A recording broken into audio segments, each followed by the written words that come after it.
E aí, moçada, tudo bem? Bom, hoje a gente vai contextualizar mais um conteúdo básico que a gente desenvolve quando fala de fisiologia do sistema cardiovascular, que é o sistema barorreceptor, o sistema de regulação da pressão arterial em curto prazo, né? Bom, a gente vai contextualizar o sistema barorreceptor numa situação clínica bastante grave, que é a condição do choque circulatório. Quando a gente fala em choque circulatório, a gente está falando que o indivíduo está com um colapso cardiovascular. Significa o quê, gente? Que a circulação do sangue está muito reduzida no corpo desta pessoa. Então, se a circulação do sangue está muito reduzida, né, a gente vai ter uma redução da chegada do oxigênio nos tecidos do corpo, em todos os tecidos do corpo. E aí a gente começa a ter sofrimento das células. Então, o choque circulatório é uma condição que se manifesta principalmente com a redução da pressão arterial. Redução severa da pressão arterial, tá? E aí isso produz uma redução da perfusão sanguínea, quer dizer, do fluxo sanguíneo nos tecidos, que a gente chama de hipoperfusão, e isso leva à hipóxia e, de uma forma mais severa, numa anóxia tecidual, e aí as células vão entrar em sofrimento e com o tempo elas vão acabar morrendo. A gente sabe que os tecidos, as células do corpo, elas apresentam variações quanto à resistência a essa condição de anóxia. Então, algumas células começam a morrer mais cedo, né, tem uma resistência menor, como as células do sistema nervoso central, né, que tem aí uma duração, algumas células, por exemplo, de córtex motor, resistem no máximo 3 minutos sem oxigênio, e aí elas já morrem. Outras células têm uma resistência maior a essa situação e aí conseguem resistir por mais tempo. Enfim, então essa condição do choque, gente, ela, se não for revertida, ela culmina numa situação drástica, que é o óbito do indivíduo, e esse óbito ele é classificado como óbito por falência múltipla de órgãos e tecidos, porque é o que vai acontecer. A gente vai ter um comprometimento da circulação do sangue no corpo inteiro e os tecidos todos vão entrar num estado de sofrimento e vão começar a apresentar lesões, e essas lesões começam ainda num estado que pode ser revertido e depois ela parte para uma situação irreversível, tá? Com morte celular.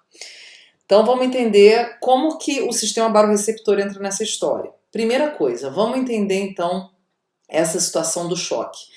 Então o choque circulatório, ele na realidade, ele é uma complicação de diversas patologias, tá? Então a gente tem uma patologia já pré-instalada no sujeito, na pessoa, e ela vai ter como complicação o choque circulatório. Então a patologia de base, que a gente chama, ela determina a ocorrência dessa complicação e assim ela também é um fator de classificação. Então, o choque circulatório como um todo é essa queda brusca da pressão arterial, né? Quando a sistólica fica menor que 90 e a diastólica menor que 60, a gente já começa a entrar numa situação desse tipo. Às vezes a situação, o indivíduo está com uma pressão tão baixa, que você não consegue aferi-la, tá? Só com dispositivos intra-arteriais para fazer essa aferição precisa, de tão baixinha que ela está. Bom, então vamos entender que condições podem produzir essa complicação tão grave na pessoa, né? A gente vai ter situações que comprometem justamente aqueles dois fatores que a gente falou, que são os fatores que determinam a pressão arterial. Que são quais, gente? Débito cardíaco e resistência vascular periférica, né? Então, doenças que comprometem, que reduzem o débito cardíaco ou que reduzem a resistência vascular periférica, predispõe o indivíduo a uma situação de choque circulatório, quer dizer, de colapso do sistema cardiovascular, tá? Então, vamos citar aqui as principais. A gente vai ter o principal tipo de choque que a gente tem, né, circulatório, é o produzido pela hipovolemia, quer dizer, pela queda do volume plasmático, pelo volume sanguíneo, né? Então a gente chama essa situação, a gente classifica e denomina como choque hipovolêmico, tá? Que condições podem produzir essa hipovolemia, gente? A mais frequente, a mais observada é a hemorragia, né? O indivíduo ter um rompimento de uma parede vascular e perder sangue em grandes volumes, né? A outra condição que a gente tem é numa diaforese. O que é a diaforese? É uma sudorese intensa, que também vai culminar na redução do volume plasmático. A gente tem situações, por exemplo, como em queimaduras graves, também reduzem volume sanguíneo, né? Por conta do grande processo inflamatório, a gente tem a formação daqueles bolsões de líquido, então você tem mobilização do líquido plasmático. Em situações de distúrbios gastrointestinais com perda de líquido, como diarreias severas e vômito também, tá? Tudo isso reduz volume plasmático. E aí, por que diminuir volume plasmático mexe com pressão arterial? Porque se eu diminuo o volume na hipovolemia, eu vou ter redução do retorno venoso. Se eu tenho redução do retorno venoso, eu vou ter redução do enchimento ventricular e, consequentemente, da força de contração. Mecanismo de Frank-Starling. Bom, estamos contextualizando Frank-Starling também. Ó. E aí você vai ter uma redução do débito cardíaco, culminando na redução da pressão arterial, tá? Então é o tipo de choque que talvez seja o mais observado, choque hipovolêmico. Bom, então esse choque ele mexe diretamente com débito cardíaco. Um outro tipo de choque que a gente tem é o chamado choque cardiogênico. Então é de origem cardíaca. Então quando você tem uma falha na bomba propulsora de sangue do corpo, né? O que pode produzir esse choque cardiogênico? Patologias associadas à capacidade de bombeamento do coração. Então a gente vai ter aí insuficiência cardíaca, a gente pode ter infarto agudo do miocárdio, a gente pode ter uma situação de hemopericárdio, que é uma hemorragia no pericárdio, onde a gente vai ter a bolsa do pericárdio cheia de sangue, produzindo uma situação que a gente chama de tamponamento cardíaco, que é uma pressão externa em cima do coração muito grande, a bolsa do pericárdio cheio de sangue, produzindo pressão no órgão e dificultando a capacidade de expansão dele, tá ok?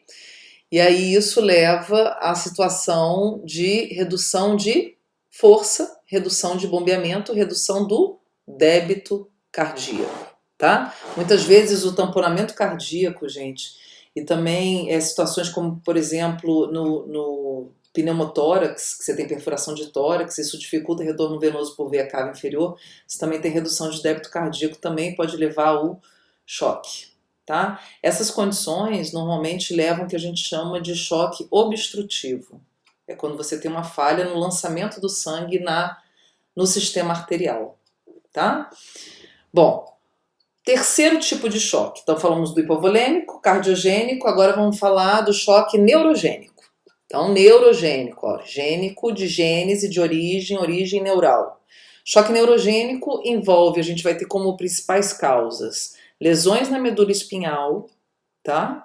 Principalmente na região torácica e cervical, e intoxicações por anestésicos, superdosagens de anestésicos, que vão diminuir o funcionamento das vias nervosas, e aí a gente vai ter falhas nessas duas condições da regulação neural da pressão arterial, do sistema cardiovascular, que a gente sabe que o sistema baroreceptor desempenha esse papel.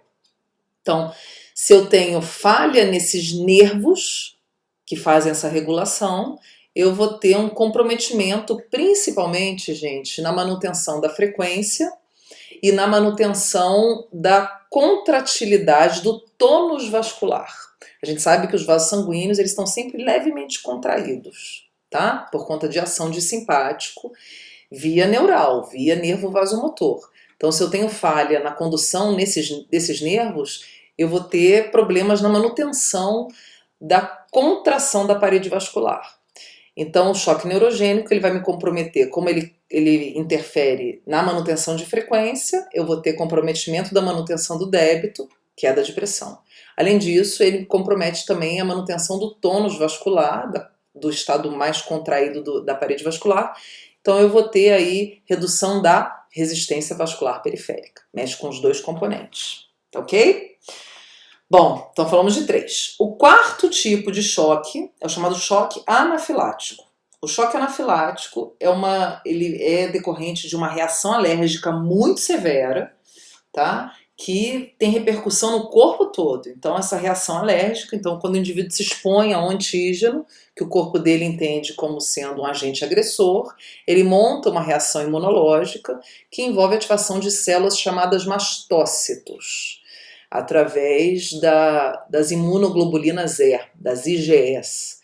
E aí a gente vai ter mastócitos do corpo todo sendo ativados nessa condição, tá? Quando ele é exposto a grandes quantidades de antígeno, por exemplo, um indivíduo que é sensível à picada de inseto, se ele se expõe a um enxame de abelha, ele vai ter uma alta dosagem de antígeno entrando no corpo e o corpo todo respondendo, ativando essas células que são os mastócitos. Qual é a consequência disso? O mastócito ele sofre um processo que a gente chama de desgranulação. Ele libera grânulos que contêm histamina. E essa histamina, gente, é um potente vasodilatador, produzindo vasodilatação no corpo inteiro. E aí a gente vai ter o quê? Redução da resistência vascular periférica, redução da pressão arterial. Tá ok? Bom, o outro tipo de choque que a gente tem, agora o último, tá? Então a gente falou do hipovolêmico, do cardiogênico, neurogênico, anafilático, agora choque séptico. Choque séptico, que é conhecido, né, a gente chama de septicemia, ele é produzido por um processo que também é conhecido como infecção generalizada, onde a gente vai ter um agente infeccioso, uma bactéria, normalmente uma bactéria do tipo gram-negativa, que produz uma endotoxina. Essa endotoxina chamada LPS, que é um lipopolissacarídeo, ela atinge a circulação sanguínea. Então imagina que o indivíduo tem um foco de infecção e ali tem bactérias gram-negativas que produzem LPS. Esse LPS cai na circulação sanguínea e aí ele vai produzir uma resposta inflamatória sistêmica, onde a gente vai ter a chamada, né, tempestade de citocinas, um monte de células inflamatórias sendo ativadas, liberando citocina beça, liberando um monte de mediador inflamatório que vai produzir alterações cardiovasculares muito severas, que vai produzir vasodilatação, tá? E comprometimento da contratilidade cardíaca. Essas endotoxinas, elas conseguem interferir no funcionamento do miocárdio, elas são cardiotóxicas. Então a gente vai ter redução do débito e redução da resistência vascular periférica. Tá ok? Então, tá vendo tudo esses casos que eu falei para vocês? Então, o choque a gente classifica de acordo com a patologia de base, e aí a gente vai ter a repercussão nos dois fatores que determinam a pressão arterial, que é débito cardíaco e resistência vascular periférica, tá? Bom, o que eles vão ter em comum, gente? A gente vai ter basicamente, então quando o indivíduo atinge essa complicação, ele desenvolve essa complicação que é o choque circulatório, seja por qualquer uma dessas origens que a gente comentou, ele vai apresentar 3 estágios, tá? Ele vai ter um primeiro estágio ou fase, né? 3 fases ou estágios, que é o chamado não progressivo, que é aí que entra o nosso sistema baroreceptor. O estágio não progressivo, gente, a gente vai ter o momento dos mecanismos de compensação entrando em ação. Sistema baroreceptor. E outros sistemas também, o sistema renina-angiotensina-aldosterona, que são sistemas que regulam a pressão arterial e que entram em ação para quê? Para manter a pressão. Então o organismo está passando por um processo que está produzindo a queda da pressão arterial, ele vai ativar mecanismos que vão tentar reverter isso aumentando a pressão. Então a gente vai ter alguns sinais que o indivíduo manifesta. Então um deles é a taquicardia, né? Os sinais cardiovasculares vão ser derivados principalmente de uma descarga simpática, então essa taquicardia, ativação de nervo simpático no coração, produzindo cronotropismo positivo. Ele vai apresentar pulso rápido, por conta da taquicardia, mas fraco, porque ele não tem volume de sangue. Não sei se vocês notaram todas as situações que conduzem ao choque circulatório, né, as patologias de base que conduzem ao choque, interferem no débito cardíaco, tá? Né? Então a gente tem redução do volume sanguíneo circulante, até mesmo no choque anafilático. Você tem um vaso maior que não é preenchido totalmente por sangue, então você tem um vaso mais murcho, mais vazio, então menos sangue circulando.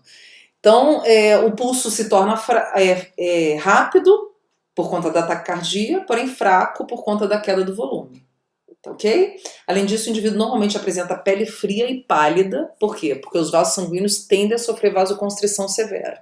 A gente só não tem isso acontecendo no choque anafilático, que o indivíduo fica mais com aspecto acinzentado, tá? Porque ele está sofrendo vasodilatação com a histamina, então por mais que se jogue a noradrenalina em cima, você não tem esse vaso sofrendo constrição suficiente para produzir a palidez, tá, da pele. E a gente também não tem esse aspecto pálido e frio da pessoa, da pele fria, nos indivíduos que estão em choque séptico, porque normalmente esses indivíduos vão apresentar o contrário, eles apresentam vermelhidão e febre, por conta do processo inflamatório sistêmico, tá? Nesse estágio não progressivo, que é o primeiro estágio do choque.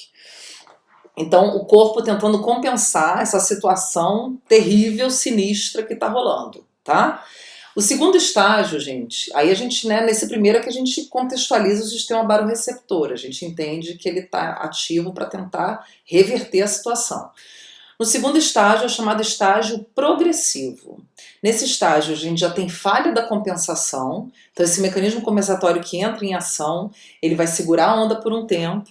E é interessante também a gente salientar o seguinte, que algumas artérias do corpo são resistentes a essa vasoconstrição que vai acontecer como compensação, tá? A gente vai ter aí principalmente as artérias coronárias e as artérias encefálicas, tá, gente? Bom, então no segundo estágio, que é o estágio progressivo, a gente vai ter falha dessa compensação, tá? E aí a gente volta para a situação de queda de pressão arterial, e aí a gente já começa a ter o metabolismo celular sofrendo alterações, produzindo um acúmulo de gás carbônico no tecido e produzindo ácido lático, o que vai levar a uma acidose tecidual. Aí a gente consegue observar isso, por exemplo, se for medir os níveis de lactato desidrogenase, LDH, né, que vão estar aumentados. Aí significa, então, que as células estão em metabolismo anaeróbio, tá ok? É um marcador aí, né, típico, clássico. E aí, nesse estágio, você já tem o indivíduo que está no séptico já começando a apresentar também esse tipo de alteração, tá? E aí ele já sai do estado que ele estava febril e vermelhado e passa a entrar num estado mais pele fria e pálida também. Ele vai evoluindo por esse caminho, tá ok, gente? Aí nesse estágio, então, progressivo, a gente já começa a ter lesões celulares, lesões que começam ainda reversíveis, que a gente chama de degenerações, tá? E aí a célula segurando a onda ali como dá, fazendo metabolismo anaeróbio, só via glicolítica, e o preço é acidose. E aí, é claro, a gente sabe que também nesse momento a gente tem alteração do volume urinário. Como os tecidos todos estão recebendo pouco sangue, né, por conta da pressão que está reduzindo, por agora a falha da compensação, a gente tem um sistema urinário, gente, manifestando alterações no volume de urina. Então, o volume de urina produzido pelo indivíduo é um sinal também importante de que ele está sofrendo choque circulatório. Então, inicialmente, ele tem uma redução do volume urinário, que a gente chama de oligúria, que é um sinal de que a perfusão, o fluxo sanguíneo nos rins está diminuído, tá? E aí isso aí tende a evoluir depois para o terceiro estágio, desculpa, que é o chamado estágio irreversível. Então são 3 estágios. Não progressivo, compensação. Progressivo, falha da compensação, início do sofrimento das células, acidose. E o terceiro e último estágio, estágio irreversível. Quando o indivíduo atinge esse estágio, já não é possível fazer muita coisa para tirar ele dessa situação, tá? A pressão já é extremamente baixa e o problema é os tecidos, a gente já começa a ter morte celular, lesões irreversíveis, tá ok? Por conta da própria acidose, que interfere na ação das enzimas, para manutenção do metabolismo, a quantidade de oxigênio baixa por um tempo maior, e o indivíduo também começa a apresentar ausência de produção de urina, que é um sinal gravíssimo, significa que ele está numa situação muito grave, porque ele está deixando de eliminar aquilo que o corpo precisa, e está segurando, quer dizer, está deixando de jogar o lixo fora e está mantendo o lixo dentro de casa. Isso é péssimo, poluindo o corpo. E aí isso vai interferir também na questão de pH plasmático e na questão de metabolismo celular, tá? Então normalmente o rim é o primeiro a parar, chega, acabou, parei por aqui, que a gente consegue observar isso pela ausência da produção da urina, e isso vai culminar na morte de todos os outros tecidos que já estão em sofrimento, mas aí o rim é o juiz do corpo, ele bate o martelo e decreta a morte de todo mundo. Tá ok, gente? E aí o indivíduo começa a manifestar falência múltipla de órgãos e tecidos. É claro que durante esse processo ele também vai ter alterações neurológicas importantes, tá?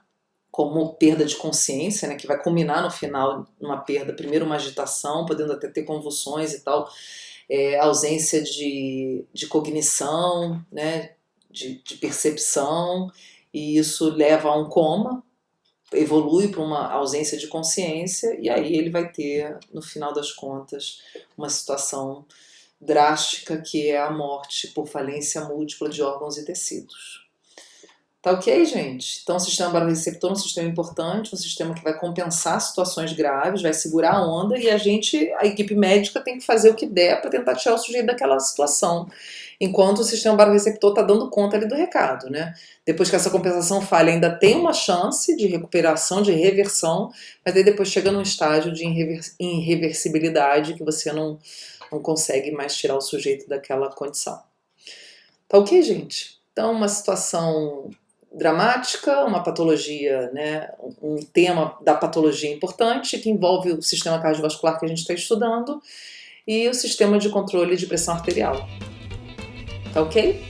Então eu espero que vocês tenham gostado dessa contextualização, né, que eu acho que sempre torna o assunto mais interessante, mais palpável, e a gente se vê nas próximas. Tchau!